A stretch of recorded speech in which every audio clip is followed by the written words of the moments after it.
I think with advertising, we need a better deal. So advertising is always a deal. You trade your attention and you trade probably some data. In exchange, you get exposed to advertising, and in exchange, you get some kind of free product. That's the deal with television. That's been the deal for a long time with radio. But because it's sort of an invisible bargain, it's hard to make the bargain, and the price can be increased in ways that you don't necessarily notice. For example, we had one deal with Google in, let's say, around the year 2010. If you go on Google now, it's an entirely different bargain. It's as if there's been a massive inflation in these so-called free products in terms of how much data has been taken, in terms of how much you're exposed to, how much ad load you get. It's as if sneakers went from $30 to $1,000. That's Tim Wu, author, law professor, White House advisor. He's something of a Swiss Army knife for technology law and policy. He spent 2 years on the National Economic Council working with the Biden administration as an advisor on competition and tech policy. He worked on antitrust legislation to try and check some of the country's biggest corporations, and especially, of course, the tech giants. I'm Cindy Cohn, the executive director of the Electronic Frontier Foundation. And I'm Jason Kelley, EFF's activism director. This is our podcast, How to Fix the Internet. Our guest today is Tim Wu, whose stint with the Biden administration was the second White House administration he advised, and in between he ran for statewide office in New York, and that whole thing is just a sideline from his day job as a law professor at Columbia University. Plus, he coined the term net neutrality. On top of that, Tim basically writes a book every few years that I read in order to tell me what's going to happen next in technology. And before that, he's been a programmer and a more traditional lab-based scientist. So he's kind of got it all. Sounds like I'm a dilettante. Well, I think you've got a lot of skills in a lot of different departments. And I think that in some ways, I've heard you call yourself a translator. And I think that that's really what all of that experience gives you as a superpower, is the ability to kind of talk between these kinds of spaces in the rest of the world. Well, I guess you could say that. I've always been inspired by Wilhelm Humboldt, who had this theory that in order to have a full life, you had to try to do a lot of different stuff. So somehow that factors into it somewhere.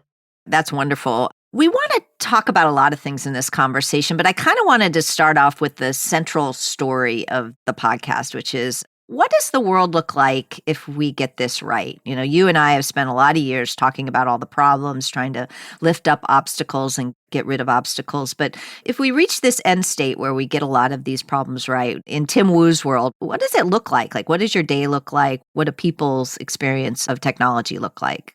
I think it looks like a world in which economic power surrounding the internet and surrounding the platforms is very much more distributed. And, what that means practically is it means a lot of people are able to make a good living, I guess, based on being a small producer or having a service-based skill in a way that feels sustainable, and where the sort of riches of the internet are more broadly shared. So that's less about what kind of things you click on or, what kind of apps you use, and more about, I guess, the economic structure surrounding the internet, which I think, I don't think I'm the only person who thinks this, the structure could be fairer and could work for more people. Mm-hmm. It does feel like the potential, and, we've all lived through that potential, starting in the 90s, of this kind of economically liberating force that would be the basis for a lot of people to make a decent living, has seemed to turn into something more where a lot of money aggregates in a few places. Yeah, I remember people still talk about the long tail, right, as a way in which the digitization of materials created a revenue stream that's more than just, the flavor of the week that a movie studio or a book publisher might want us to pay attention to on kind of the cultural side, right, that there was space for this. And that also makes me think of a conversation we just had with the folks in the Right to Repair movement, talking about like their world includes a place where there's mom and pop shops that will help you fix your devices all over the place. Like, this is another way in which we've centralized economic power, we've centralized power. And if we decentralize this or spread it more broadly, we're going to create a lot of jobs and opportunities for people, not just as users of technology, but as the people who help build and offer it to us. I'm writing a new book, working title, Platform Capitalism, Hmm. that has caused me to go back and look at the early promise of the internet. And I went back and I was struck by a book some of you may remember called An Army of Davids by Glenn Reynolds, the Instapundit. Oh, yeah. Yeah, and he wrote a book and he said, the future of the American economy is going to be all these kind of mom and pop sellers who take over everything. He wrote this about 2006.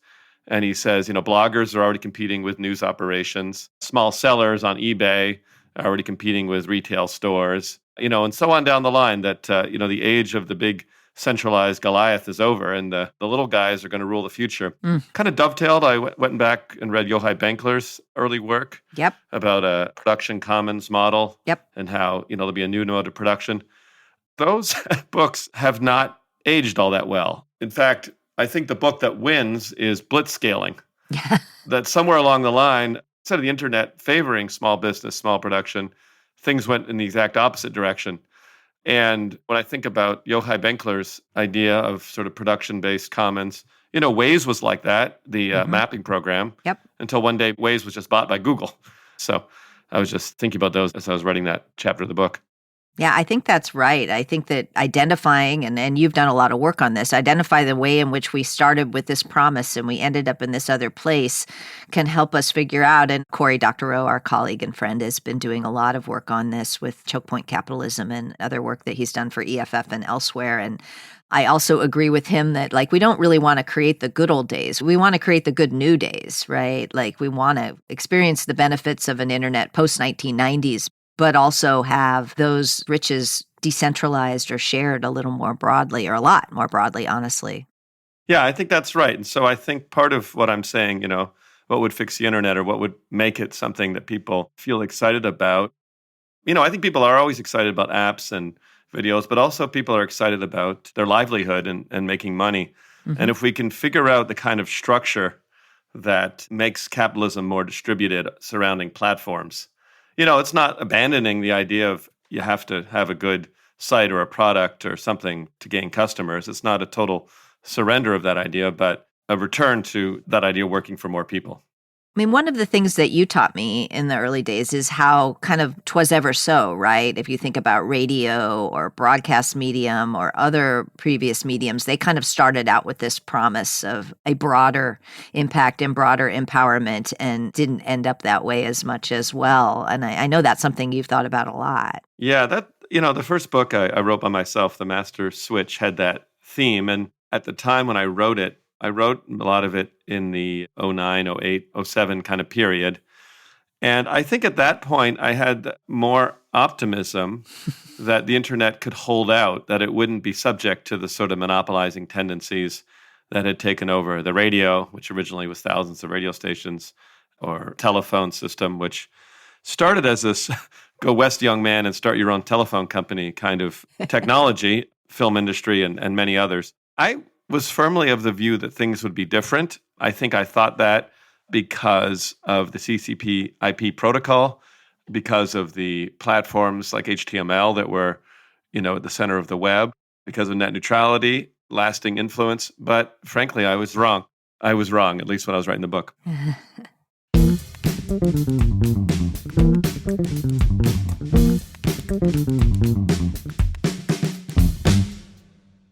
As you've been talking about the almost inevitable funneling of the power that these technologies have into a single or a few small platforms or companies, I wonder what you think about newer ideas around decentralization that have sort of started over the last few years, in particular with platforms like Mastodon or something like that, these kinds of APIs or protocols, not platforms, that idea. Do you see any promise in that sort of thing? Because we see some, but I'm wondering what you think. I do see some promise. I think that in some ways it's a long overdue effort. Sure. I mean, it's not the first. I can't say it's the first. And part of me wishes that we had been, the idealistic people, even the idealistic people at some of these companies, such as they were, had been a bit more careful about their design in the first place. Mm-hmm. I guess what I would hope, the problem with Mastodon, some of these, is they're trying to compete with entities that already are operating with all the full benefits of scale and which are already tied to sort of a Delaware private corporate model. Now, this is a little bit hindsight is 2020, but when I think about the major platforms and entities the early 21st century, it's really only Wikipedia that got it right, in my view, by structurally insulating themselves from certain forces and temptations. So I guess what I'm trying to say is that part of me wishes we'd done more of this earlier. I do think there's hope in them. I think it's very challenging in current economics to succeed. And sometimes you'd have to wonder if you go in a different, that it might be, I don't want to say impossible, very challenging when you're competing with existing structures. And if you're starting something new, you should start it right. That said, AI started in a way structurally different. We've seen how that's gone recently. Oh, say more. Say more. I want to hear. Yeah. Keep talking about AI. I'm very curious about your thinking about that. Well, they said that the Holy Roman Empire was neither holy nor Roman nor an empire, and OpenAI is now no longer open, nor nonprofit, nor anything else. It's kind of been extraordinary that the circuit breakers they tried to install have just been blown straight through. Yep. And I think there's been a lot of negative coverage of the board because, the business press is kind of narrow on these topics. But OpenAI, I guess, at some point tried to structure itself more carefully, and now the board is run by people whose main experience has been taking good organizations and making them worse, like Quora. So it is not exactly inspiring story, I guess, of OpenAI in the sense of it's trying to structure itself a little differently and it failing to hold. I mean, I think Mozilla has managed to have a structure that has a kind of complicated for-profit, not-for-profit strategy that has worked a little better. But I hear you. I think that if you do a power analysis, right, a nonprofit is going to have a very hard time up against all the money in the world. And I think that seems to be what happened for OpenAI. Once all the money in the world showed up, it was actually impossible for the public interest nonprofit side to hold sway. When I think about it over and over, I think engineers and the people who set up these structures have been repeatedly very naive about the power of their own good intentions in an early stage. Yep. And I agree, Mozilla is a good example. Wikipedia is a good example.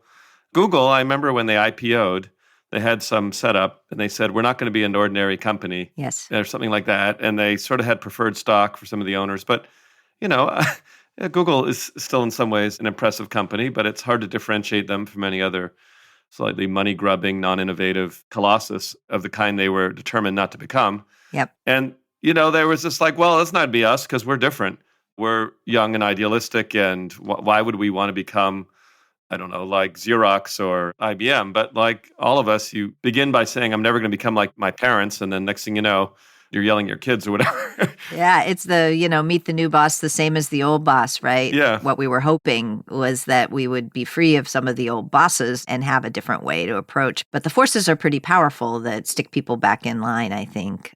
And some of the old structures, look a little better. Like, I'm not going to say newspapers are perfect, but, a structure like the New York Times structure, for example, basically is better than Google's. And I just think there was this sense that, well, we can solve that problem with code and good vibes. Mm-hmm. And that turned out to be like the great mistake.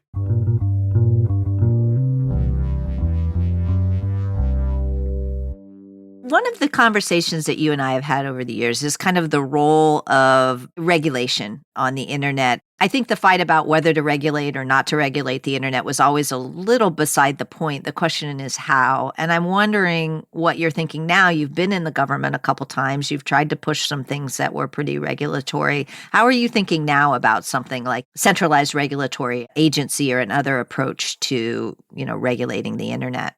Yeah, I continue to have mixed feelings about something like the Central Internet Commission, mostly for some of the reasons you said. But on the other hand, sometimes if I want to achieve what I mentioned, which is the idea of platforms that are an input into a lot of people being able to operate on top of them and run businesses, like, at times the roads have been, or the electric system, or the phone network, it's hard to get away from the idea of having some hard rules. Sometimes I think my sort of platonic form of government regulation or rules was the 1956 AT&T consent decree, which, for those who are not as deep in those weeds as I am, told AT&T that it could do nothing but telecom, Yes, and therefore not do computing, and also force them to license every single one of their patents for free.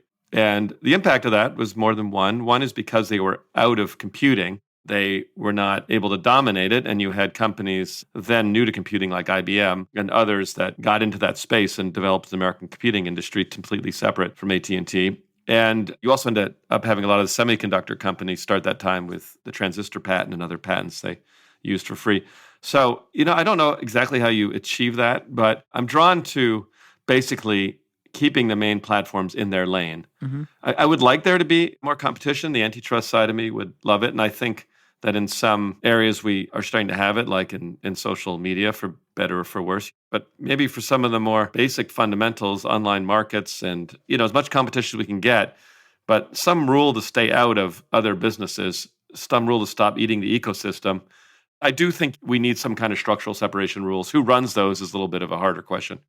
Yeah, we're not opposed to structural separation at EFF. I think we think a lot more about interoperability to start with as a way to help people have other choices, but we haven't been opposed to structural separation. And I think there are situations in which it might make a lot of good sense, especially, in the context of mergers, right? Where the company has actually swallowed another company that did another thing. That's kind of the low-hanging fruit. And EFF has participated a lot in commenting on potential mergers.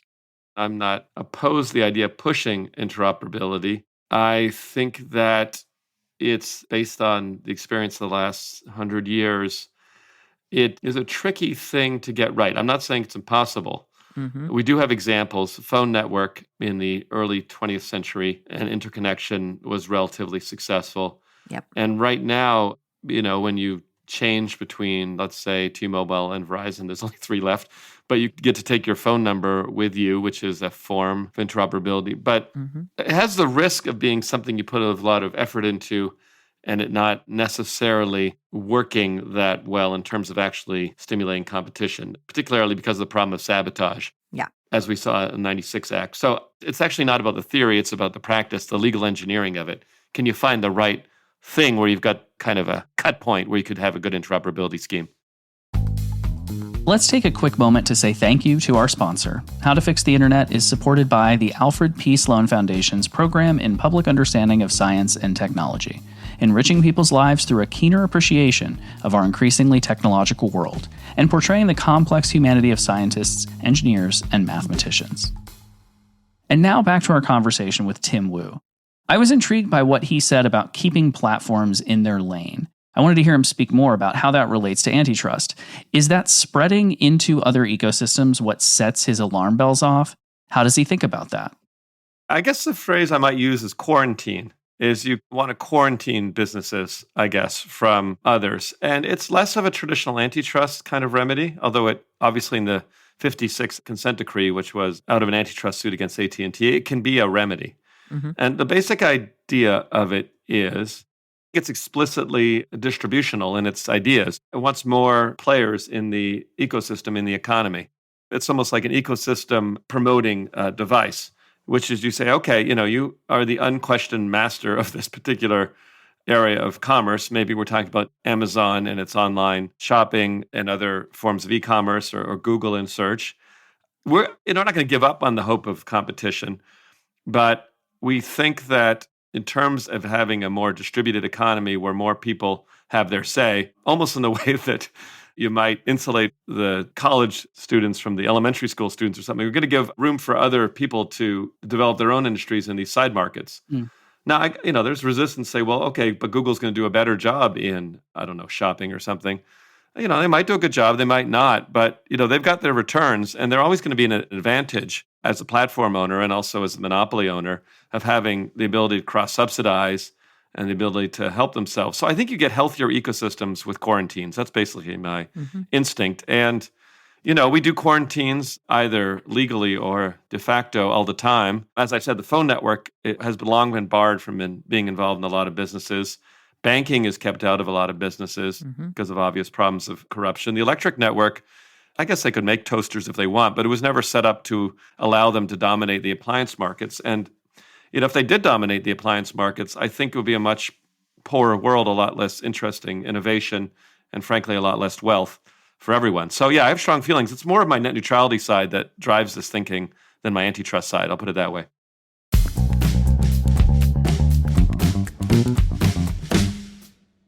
You specifically worked in both the Obama and Biden administration, sort of on these issues. I'm wondering if your thinking on this has changed in experiencing those things from the sort of White House perspective, and also just how different those two sort of experiences were. Obviously, the moments are different in time and everything like that, but they're not so far apart, maybe light years in terms of technology. But what was your sort of experience between those two, and how do you think we're doing now on this issue? I want to go back to a slightly earlier time in government, Mm-hmm. not the Obama. Actually, it was the Obama administration, but my third job in the federal government. Uh, I guess I'm one of these recidivists or something.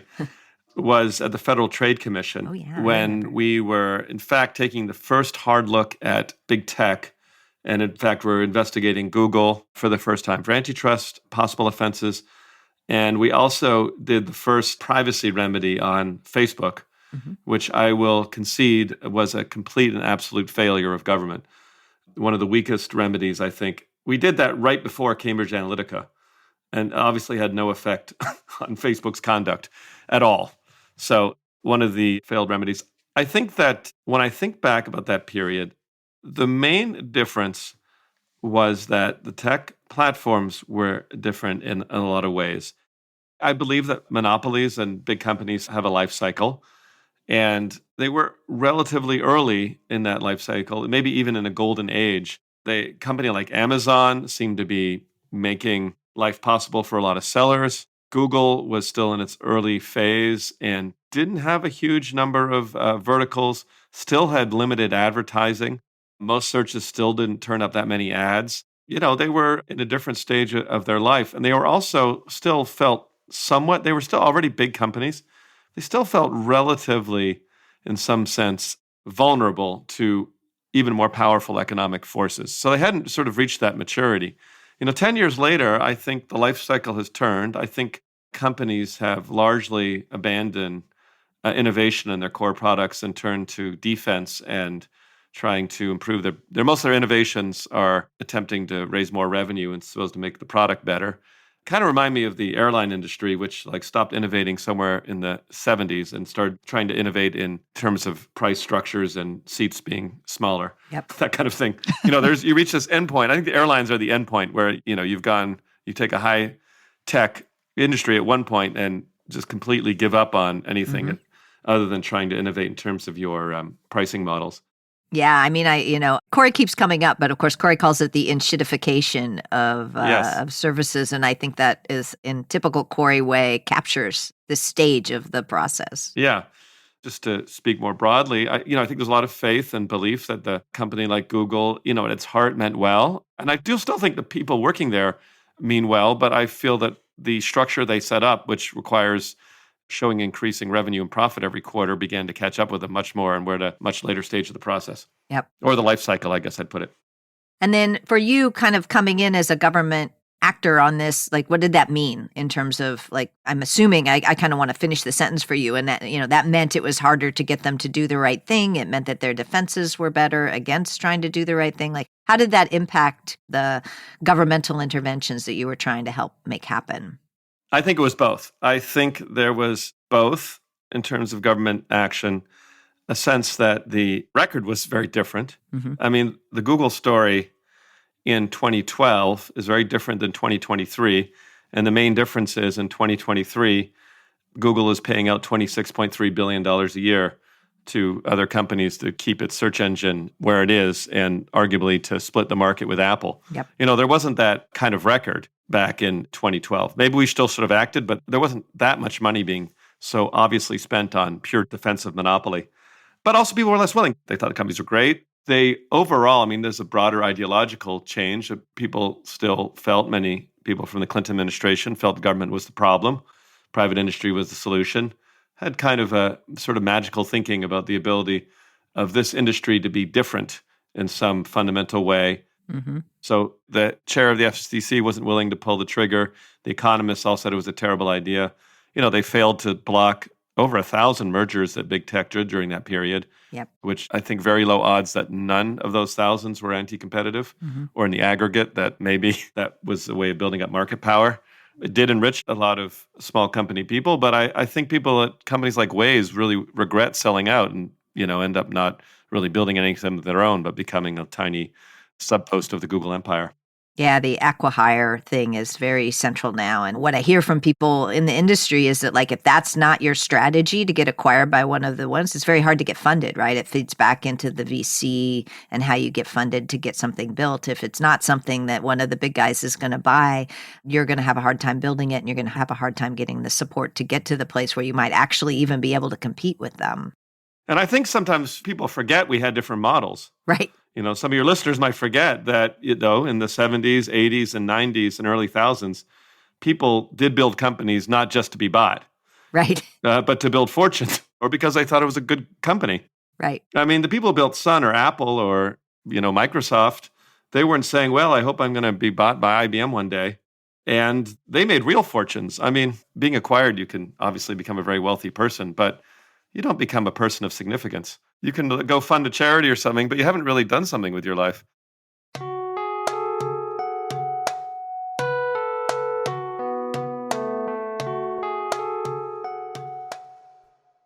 I'm going to flip it around again. And so we get to the place where the Tim Wu vision that power is spread more broadly. We've got lots of little businesses all around. We've got many choices for consumers. What else do you see in this world? Like, what role does the advertising business model play in this kind of a better future? That's just one example. There are many that we could give.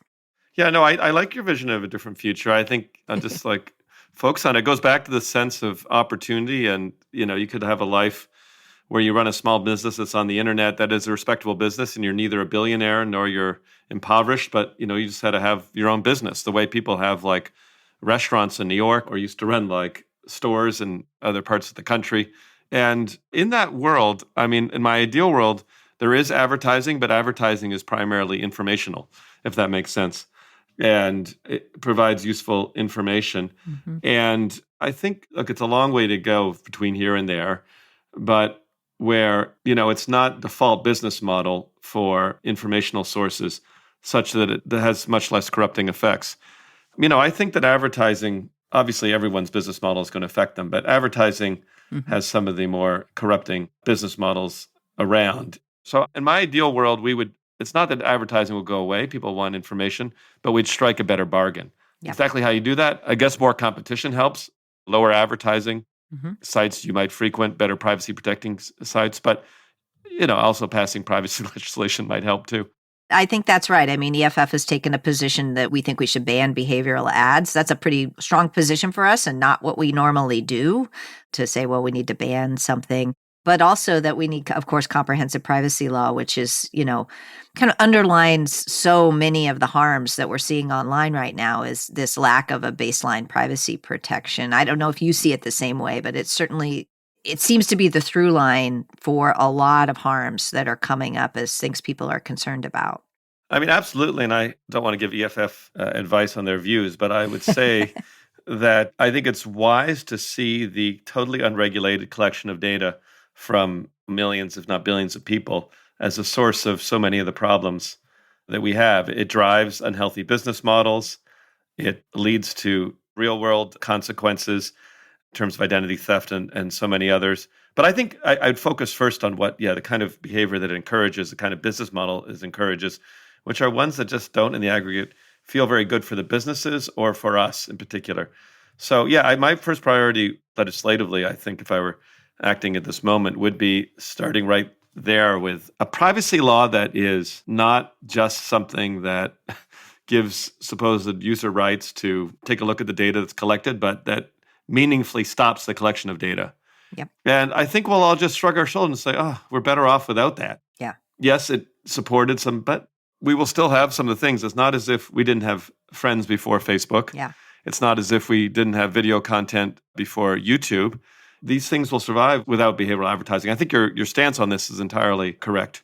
Great. Thank you. I always love it when Tim agrees with me, and it pains me when we disagree. But one of the things I know is that you were one of the people who was inspired by Larry Lessig. And we cite Larry a lot on the show because we like to think about things or organize them in terms of the four levels of, digital regulation, laws, norms, markets, and code as four ways that we could control things online. And I know you've been focusing a lot on laws lately and markets as well. How do you think about these four levers and where we are and how we should be deploying them? Good question. I regard Larry as a prophet. He was my mentor in law school, and in fact, he is responsible for most of my life direction. Larry saw that there was a force arising through code that already was somewhat, in that time, 90s, early thousands, not particularly subject to any kind of accountability. Mhm. And he saw that it could take forms that might not be consistent with the kind of liberties you would like to have or expect. Yeah. And he was right about that. You can say whatever you want about law or government, and there are many examples of terrible government, but at least the United States Constitution, we think, well, there is this problem called tyranny, and we need to do something about it. Mhm. There's no real equivalent for the development of abusive technologies unless you get government to do something about it. And government hasn't done much about it. I think the interactions are what interest me about the four forces. Mhm. So if we agree that code has a certain kind of sovereignty over our lives in many ways, and most of us on a day-to-day basis are probably more affected by the code of the devices we use than by the laws Mhm. we operate under. And the question is, what controls code? And the two main contenders are the market and law. And right now, the winner by far is just the market, Mhm. which has led code makers in directions that even they find kind of unfortunate and disgraceful. I don't remember who had that quote, but it was some Facebook engineer that said the greatest minds of our generation are writing code to try to have people click on random ads. And we've sort of wasted a generation of talent on meaningless revenue generation when they Yes. could be building things that make people's lives better. So, the answer is not easy, is to use law to counter the market. Yep. And that's where I think we are with Larry's four factors. Yeah, I think that that's right. And I agree. It's a little Rochambeau, right? That you can control code with laws and markets, and you can control markets with code, which is kind of where interoperability comes in sometimes, and laws. And, norms play a role in kind of a slightly different whammy role in all of these things. But I do think that those interactions are really important. And again, I've always thought it was a somewhat phony conversation about, to regulate or not to regulate. That is the question, because that's not actually particularly useful Yes. in terms of thinking about things, because we're embedded in a set of laws. It's just the ones we pay attention to and the ones that we might not notice. But I do think we're in a time when we have to think a lot harder about how to make laws that will be flexible enough to empower people and empower competition and not lock in the winners of today's markets. And I think we spend a lot of time thinking about that issue. Well, let me say this much. I am, this might sound a little contradictory in my life story, but I'm not actually a fan of big government, certainly not overly prescriptive government. Having been in government, I see government's limits, Mhm. and they are real. But I do think the people together are powerful. I think laws can be powerful, but what they most usefully do is balance out the market. Mhm. You know what I'm saying? And create different incentives or different forces against it. I think trying to have government decide exactly how tech should run is usually a terrible idea. Yeah. But to cut off incentives, you talked about behavioral advertising. So let's say you ban behavioral advertising.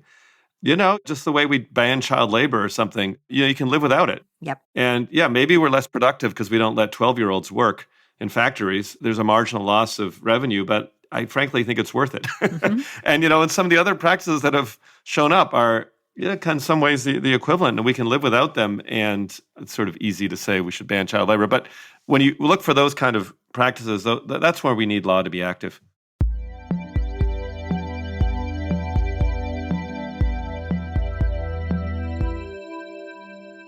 Well, Cindy, I came away from that with a reading list. I'm sure a lot of people are familiar with those authors and those books, but I am going to have to catch up. I think we'll put some of them, or maybe all the books, in the show notes so that people who are wondering can catch up on their end. You, as someone who's already read all those books, probably have different takeaways from this conversation than me.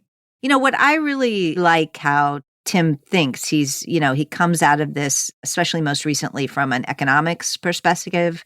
So his future is really an economics one. It's about an internet that has lots of spaces for people to make a reasonable living, as opposed to the few people make a killing or sell their companies to the big tech giants. And I think that vision dovetails a lot with a lot of the people that we've talked to on this show, that, in some ways we've got to think about how do we redistribute the internet, and that includes redistributing the economic benefits. Yeah. And thinking about, something you've said many times, which is this idea of, rather than going backwards to the internet we used to have or the world we used to have, we're really trying to build a better world with the one we do have. So another thing he did mention that I really pulled away from this conversation was when antitrust makes sense. Yeah. And that sort of idea of, well, what do you do when companies start spreading into other ecosystems? Yeah. That's when you really have to start thinking about the problems that they're creating for competition. And I think the word he used was quarantine. Is that right? Yeah, I love that image. Yeah, that was just a helpful, I think, way for people to think about how antitrust can work. And that was something that I'll take away from this probably forever.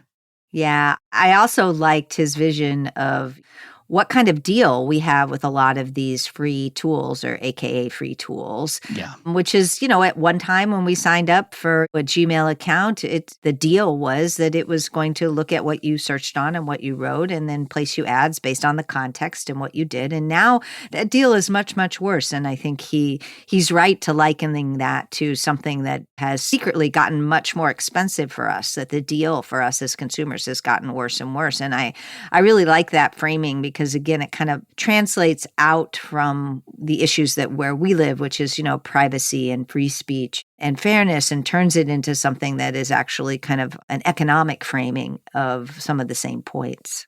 I think that the kind of upshot of Tim and honestly some of the other people we've talked to is this idea of blitzscaling and growing gigantic platforms is really at the heart of a lot of the problems that we're seeing in free speech and in privacy, and also in economic fairness. And I think that's a point that Tim makes very well.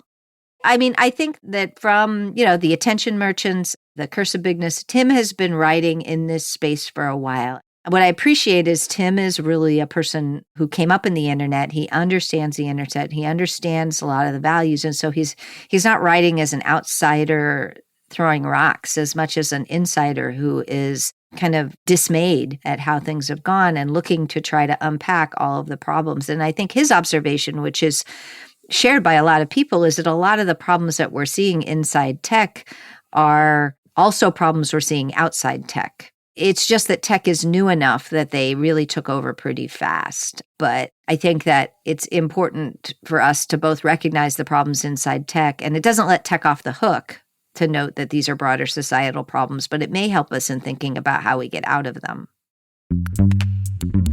Thanks for joining us for this episode of How to Fix the Internet. If you have feedback or suggestions, we'd love to hear from you. Visit EFF.org/podcast and click on Listener Feedback. While you're there, you can become a member, donate, maybe pick up some merch, and just see what's happening in digital rights this week and every week. We've got a newsletter, Effector, as well as social media accounts on many, many, many platforms you can follow. This podcast is licensed Creative Commons Attribution 4.0 International and includes music licensed Creative Commons Attribution 3.0 Unported by their creators. In this episode, you heard Perspectives by Jay Lang featuring Sackcho22 and Admiral Bob, and Warm Vacuum Tube by Admiral Bob featuring Starfrosh. You can find links to their music in our episode notes or on our website at EFF.org/podcast. Our theme music is by Nat Keefe of Beatmower with Reed Mathis. How to Fix the Internet is supported by the Alfred P. Sloan Foundation's Program in Public Understanding of Science and Technology. I hope you'll join us again soon. I'm Jason Kelley. And I'm Cindy Cohen.